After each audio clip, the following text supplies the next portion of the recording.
রাসূল সাল্লাল্লাহু আলাইহি সাল্লাম বলেন, ইবলিস একদিন আল্লাহ তাআলাকে বলল, হে আল্লাহ, আপনি মানুষকে ঘর দিয়েছেন যেখানে তারা আপনার জিকির করে, আমি কি কোনো ঘর থাকবে না?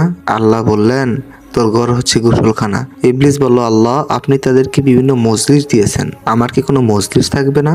আল্লাহ বললেন, তোর মজলিস হচ্ছে বাজার। ইবলিস বলল, আপনি মানুষকে পাঠের জন্য কোরআন দিয়েছেন, আমি কি কি পাঠ করব? আল্লাহ বললেন, তুই পাঠ করবি কবিতা। ইবলিস বলল, আল্লাহ, মানুষকে আপনি কথা দান করেছেন, আমার কথা কি হবে? আল্লাহ বললেন, তোর কথা হচ্ছে মিথ্যা। ইবলিস বলল, মানুষকে আজান দান করেছেন, আমার আজান কি হবে? আল্লাহ বললেন, তোর আজান হচ্ছে বাঁশি। ইবলিস বলল, আপনি তাদের জন্য বিভিন্ন রাসূল পাঠিয়েছেন, আমার রাসূল কি হবে? আল্লাহ বললেন, অসৎ ধর্মগুরুরা। ইবলিস বলল, আপনি তাদেরকে কিতাব দিয়েছেন, আমার কিতাব কি হবে? আল্লাহ বললেন, তোর কিতাব হচ্ছে হস্তরেখা। ইবলিস বলল, আপনি তাদেরকে ফাঁদ দিয়েছেন, আমার ফাঁদ কি হবে?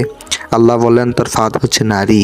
ইবলিস বলল, আপনি তাদেরকে খাবার দান করেছেন, হে আল্লাহ, আমার খাবার কি? আল্লাহ বললেন, যে খাবারে আমার নাম নেওয়া হয় না তাই তোর খাবার। ইবলিস বলল, আপনি তাদের পানীয় দান করেছেন, আমার পানীয় কি? আল্লাহ বললেন, যাবতীয় নেশাযুক্ত পানীয় হচ্ছে তোর পানীয়।